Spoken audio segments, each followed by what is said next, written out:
मित्रों नमस्कार, स्वागत है आपका अपने प्रिय कार्यक्रम के अंतर्गत। मैं आचार्य अनिल वस। वृश्चिक राशि, अप्रैल का महीना 2025 क्या रहेगी वृश्चिक राशि के ऊपर ग्रहों की स्थिति।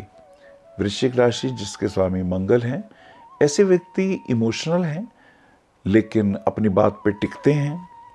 गलत हो या सही, अपनी बात को मनवाना जानते हैं, टॉकिंग स्किल्स हैं, अपनी बात को समझाने का इनके पास तरीका बहुत अच्छा होता है। Because Jupiter is next to the वृश्चिक राशि, तो काउंसलिंग, मोटिवेशन, समझाना ये इनके स्वभाव में पाया जाता है।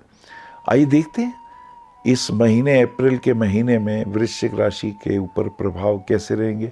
लग्नेश अष्टम भाव में, अष्टम भाव रिसर्च का, खोजबीन का, लेकिन अष्टम भाव संघर्ष से प्राप्त शिक्षाओं का भी है। तो लग्नेश अष्टम भाव में है, ध्यान रखिएगा। यात्राएं होंगी, अचानक कोई ना कोई समस्या परेशानी भी आएगी, उसको आप अपनी समझदारी से ठीक कर सकेंगे।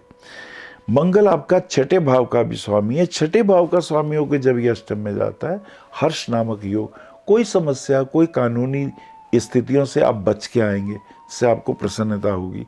लेकिन आर्थिक रूप से आपका रुपया भी खर्च होगा, ये काफी महत्वपूर्ण है।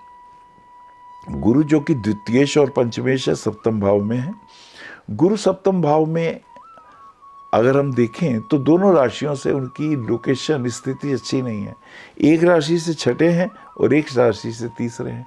तो जुपिटर वैसे भी, यद्यपि वृश्चिक लगन वालों के लिए जुपिटर पंचमेश होकर शुभ प्लैनेट है, तो गुरु लगन को देखते हैं और आय भाव को देखते हैं। इनकम के पॉइंट ऑफ व्यू से, लगन के पॉइंट ऑफ व्यू से, और तीसरे भाव को पराक्रम के पॉइंट ऑफ व्यू से अगर हम देखेंगे तो कहीं ना कहीं बुद्धि से, समझदारी से, कोर्ट कचहरी के कुछ मामले होंगे तो वो आप सॉल्व करते हुए दिखाई दे रहे हैं। शनि आपके तृतीयेश भी हैं, चतुर्थेश भी हैं, और ये शनि पंचम भाव में, संतान से वियोग होता है, संतान दूर चली जाती है। पति पत्नी से संबंध खराब हो, पत्नी संतान लेके चली जाती है। ऐसी स्थिति में अब ये योग अपनी संतान से मिलने का बन रहा है। आपके मिलने की स्थितियां लंबी होंगी, आपको प्रसन्नता भी होगी। लेकिन इसी के साथ साथ एक बात का हमें ध्यान रखना है, हाई कॉन्टेक्ट्स अच्छे होते हैं, उनसे ईगो और अहंकार नहीं आना चाहिए, वरना संबंध खराब भी होते हैं। और इसी के साथ साथ आपको अगर मंत्री पद में कहीं अच्छा स्थान मिले तो ये आपके लिए शुभ है।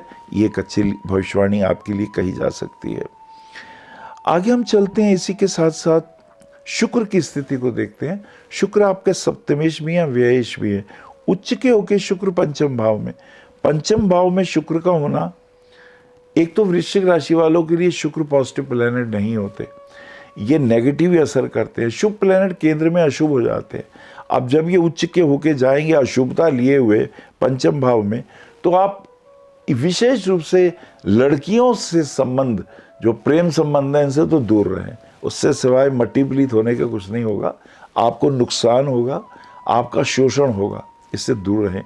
हाँ, बच्चों से वियोग दिखाई देता है, लेकिन वो धीरे धीरे वो भी कंट्रोल में आता हुआ दिखाई दे रहा है। शुक्र की स्थिति से पत्नी से संबंध खराब हो जाते हैं, तलाक हो जाता है, या आपस में म्यूचुअली आप कुछ ना कुछ डिसाइड कर पाते हैं, ऐसा दिखाई देता है। बुध की स्थिति देखें, बुध अष्टमेश है और आयेश है। अभी म्यूचुअल फंड में और इधर उधर पैसे मत लगाइए, आपका मन करेगा रिस्क लेने का।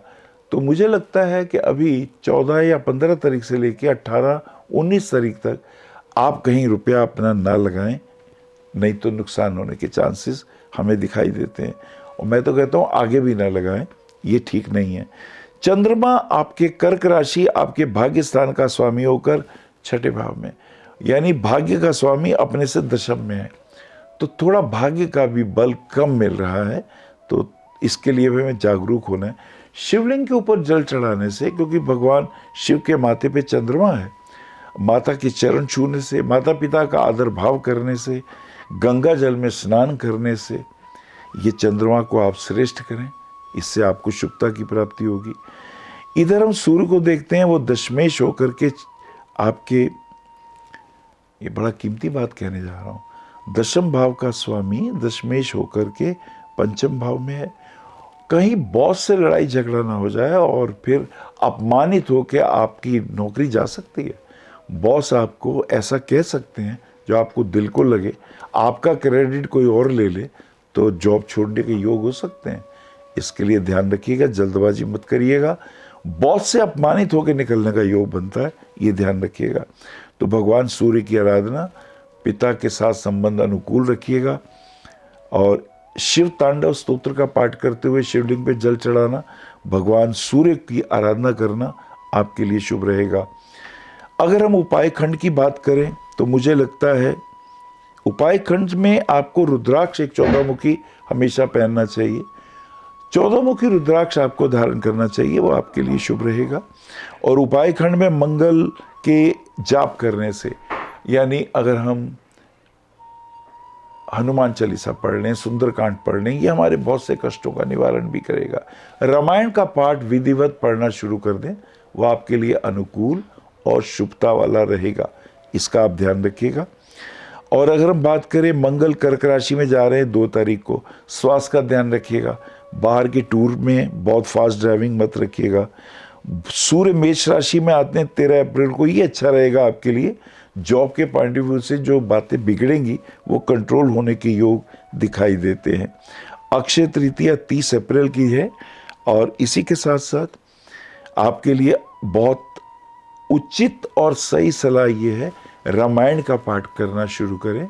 रोज के 2 अध्याय पढ़ें, 1 कटोरी में जल ले लें, 2 इलायची डालें उसमें, रामायण का 2 अध्याय पढ़ के या 1 अध्याय पढ़ के उसमें फूंक मार दें, वो जल को पिएं। ये करने से आपको बहुत शांति और चैन मिलेगा। नमस्कार।